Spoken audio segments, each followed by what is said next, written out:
Assalamualaikum dan selamat sejahtera murid-murid. Kita berjumpa sekali lagi dalam kelas bahasa Melayu. Baik, hari ini kita akan belajar tata bahasa iaitu ayat majmuk. Baik. Okey, mari tanpa melengahkan masa, mari kita tengok apakah objektif pembelajaran kita pada hari ini.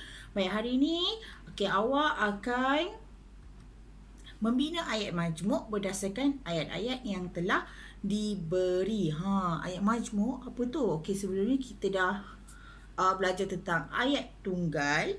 Okey, ayat tunggal ni, daripada ayat tunggal ni dapat dilahirkan ayat majmuk. Jadi macam mana ayat majmuk ni boleh ada? Jom kita tengok macam mana. Okey, baik. Ayat majmuk. Okey, ayat yang terdiri daripada beberapa ayat tunggal. Okey. Dua atau lebih ayat tunggal digabungkan dengan menggunakan kata hubung. Maksudnya ada dua ayat tunggal ataupun lebih, mungkin 3, 4. Okey, beberapa ayat tunggal ni akan digabungkan menjadi satu ayat. Okey, macam mana nak digabungkan? Dia akan menggunakan kata hubung. Apa itu kata hubung? Okey, ini adalah contoh kata hubung. Sebenarnya terlalu banyak kata hubung. Okey, tapi untuk awak untuk hari ini hanya sebahagian sahaja saya tunjuk di sini, iaitu atau, dan, kecuali, lalu, serta, sambil. Tetapi manakala untuk, kerana, supaya, agar, jika, bahawa, maka. Sebenarnya banyak lagi contoh kata hubung.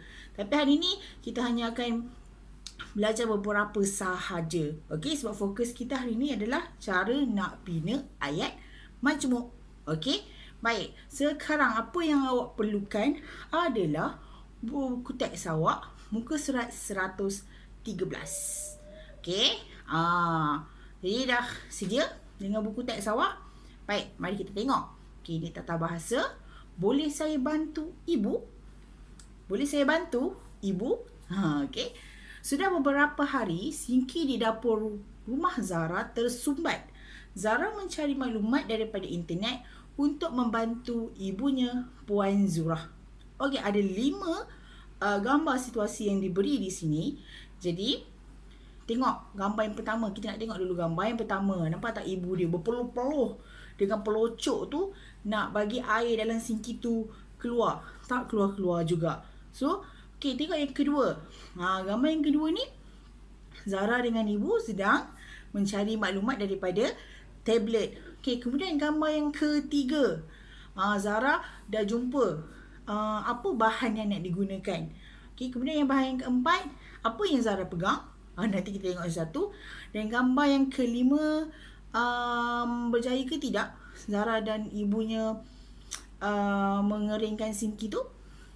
Okey, jadi baik, mari kita tengok satu persatu. Okey, mari kita tengok gambar yang pertama. Okey, nombor 1, Puan Zurah menggunakan pelocok. Ayat yang kedua, sinki di dapur Puan Zurah masih tersumbat. Tetapi, okey, apa ayat-ayat ni? Di mana ayat tunggalnya? Okey, ayat tunggal di sini nampak.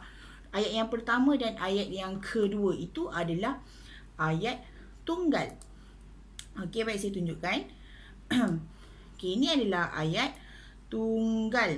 Okey, ayat tunggal yang pertama, ayat tunggal yang kedua. Manakala perkataan yang berwarna merah ni ialah kata hubung. Jadi tugas kita sekarang, kita akan gabungkan kedua ayat yang pertama dan kedua ni menjadi satu ayat baharu di bawah. Kita gabungkan guna kata hubung. Jadi macam mana kita nak gabungkan? Dia akan jadi ayat yang macam ni. Puan Zurah menggunakan pelocok, tetapi sinki di dapurnya masih tersumbat. Senang je. Okey. Baik, itu ayat yang pertama. Kita tengok yang kedua. Zara melayari internet menggunakan tablet. Ibu Zara melayari internet menggunakan tablet. Okey. Nombor 1 dan nombor 2 tu ialah ayat tunggal, manakala dalam kurungan tu ialah kata hubung. Jadi macam mana kita nak gabungkan ayat ni? Sebab ada perkataan yang sama, ada ayat yang sama dekat situ. Senang.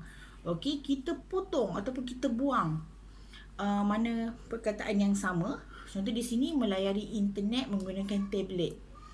Okey, kita buang macam ni. Jadi dekat bawah ni dia akan jadi Zara dan Ibu Zara melayari internet menggunakan tablet. Jelas kalau ada dua perkataan, kalau ayat tunggal ni ada ayat yang sama, okey, awak potong sahaja. Okey? Tak perlu kita ulang semula ayat tu ataupun tak perlu kita ulang semula perkataan tersebut. Okey, tengok yang ketiga. Ayat yang pertama, Zara mengajak ibunya. Yang kedua, Zara mencuba kaedah daripada internet. Okey, kalau awak tengok daripada kedua ayat tunggal ni, ada ke tidak perkataan ataupun frasa yang sama?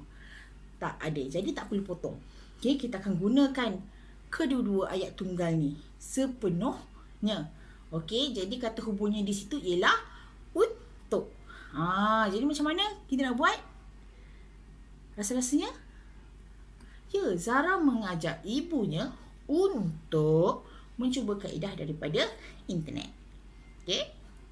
Kemudian yang keempat, Zara berjalan ke arah sinki. Ayat yang kedua, Zara membawa serbuk penaik. Okey, itu adalah ayat tunggal. Dan di sini diberi sambil. Sambil itu ialah kata hubung. Ada tak frasa ataupun perkataan yang sama di situ? Tak ada. Jadi macam mana? Ya, kita guna semua ayat tunggal tersebut. Jadi dia akan jadi, Zara. Jadi kita perlu tak kita ulang nama Zara tu? Tak, kita buang. Jadi kita potong salah satu nama Zara. Okey. Jadi ayat yang betulnya akan jadi Zara berjalan ke arah sinki sambil membawa serbuk penaik. Okey. Kemudian kita tengok yang terakhir. Zara memasukkan serbuk penaik ke dalam lubang sinki. Ibu Zara mencurahkan cuka. Itu ialah ayat tunggal. Manakala itu adalah kata hubung. Jadi di sini kita nak potong ke nama Zara ni? Tak, ini Zara. Lain Ibu Zara lain, ada dua orang kat situ. Jadi kita akan gunakan secara keseluruhan ayat-ayat ini. Jadi ayatnya ialah, ayat majmuknya ialah Zara memasukkan serbuk penaik manakala Ibu Zara mencurahkan cuka ke dalam lubang sinki. Okey, jelas? Senang je nak buat ayat majmuk. Okey, jadi kita dah habis. Okey, sekarang bahagian segmen tugasan. Tugasan awak, saya ada sediakan lampiran bersama-sama dengan video ni.